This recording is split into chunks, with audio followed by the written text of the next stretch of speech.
在，妈咪在。好，妈咪帮你换片。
sleep training 吧，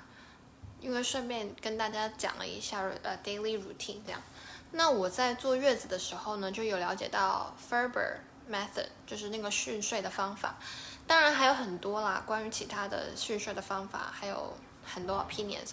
我觉得呢，就是对于宝宝来说，训睡是每个宝宝的接受程度都是不一样的。他们到4个月的时候开始是可以自己睡觉，然后晚上大概是喝1次奶，很少的时候会喝到2次，但是晚上他们2个是一起睡的，就是在这间房里面一起睡。但是有时候呢，一个宝宝醒了就很容易吵到另外一个宝宝嘛，他们睡的时间不太一样，然后醒的时间也不是很一样，然后我晚上就会睡在这张床上，听到一点点声音我就会很害怕把另外一个宝宝吵醒，所以我赶快就把他给抱起来，然后抱到我跟我老公的房间那边去帮他换尿片啊、喂奶这样子。后面他们又经历了发烧跟拉肚子，然后我就忍不住就是还是抱睡了。那终于等到他们病好了，大概他们断断续续病了有两个多月吧，我才开始决定要试一试 Ferber method， 就是我之前经常听别人说过的，也是那时候医生建议我们要就是训睡，那个时候是进行的 Ferber method， 还有戒夜奶。那时候我有帮他们就是用加水的方式来戒夜奶，比如说我会尽量增加喂奶间隔的时间，比如说从4小时一喂变成4个半小时一喂，然后或者是慢慢的变5个小时一喂，然后6个小时一喂这样子。那当然奶量也是慢慢从少变多嘛，那你要保持每一天总共喝的奶要达到它的那个标准的奶量。然后这个时候宝宝晚上睡觉的时候起码是可以撑6个小时，因为他们早上也是这样子喝的嘛。如果他们晚上那时候起来要喝奶的话，我就会慢慢的给他们奶里面加一些水，这样加1 ounce 这样子，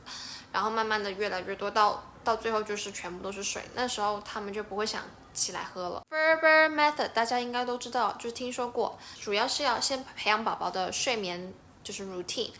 比如说我们家是先关窗，然后开 white noise， 然后再帮宝宝穿睡袋，然后给宝宝读书，然后最后是睡觉。那我们宝宝病好之后，我就尝试了给他们用这个 Ferber method 训睡。那先是在他们有点困的时候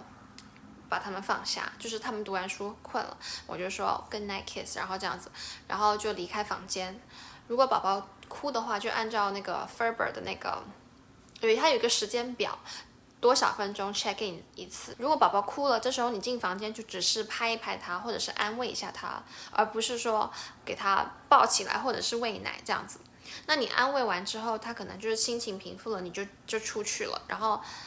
就是按照他的那个时间表这样 repeat。跟大家说一下我自己的经历吧。那我们家姐姐她本身是比较独立的宝宝，就是我发现她很多时候晚上如果她哭了，我抱起来她，反而她是很抗拒，她不想让我抱她，但是她又希望有人在，所以我觉得 Ferber Method 就是对姐姐来说是 OK 的，蛮适应的，就是可能大概训了两三天，她就已经习惯了。但是呢，对妹妹来讲，这个方法就是她完全不可以接受，就她会撕心裂肺的哭1个小时，哭到就是早上起来脸都还会抽搐的那种。所以我觉得真的是太残忍了，所以我后面就没有再继续用这个方法。我大概试了2天还是3天就没有再继续用了，而且我觉得对他来讲没有什么特别大的用处。有些 baby 真的蛮 sensitive， 就是像我们家妹妹，她非常的，而且她很聪明，人家都说她很聪明，所以她知道她只要哭你就会进去，你懂吗？所以对她来讲这个没有用。大家还要注意一下，可以根据这个 chart 上面的时间来就是安排宝宝的睡眠时间，1天的睡眠时间。那每个月的宝宝睡觉时间之间的间隔时长是不一样的。比如说4个月的宝宝，他们最多醒着的时候就大概是2个小时。他醒来2个小时之后，你没有让他进入下一个睡觉的时间的话，他就会变得很 fussy， 然后会就是你再想让他睡觉，他会比较难。所以我觉得要按照这个时间表来，就是安排宝宝的睡眠时间是蛮重要的。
Này là cảm ơn xin mày đối lên. Tôi sẽ trừ đi cô tiền thảo à? Hổ, sẽ hổ sáng ra. Hãy subscribe cho kênh Ghiền Mì Gõ để không bỏ lỡ những video hấp dẫn.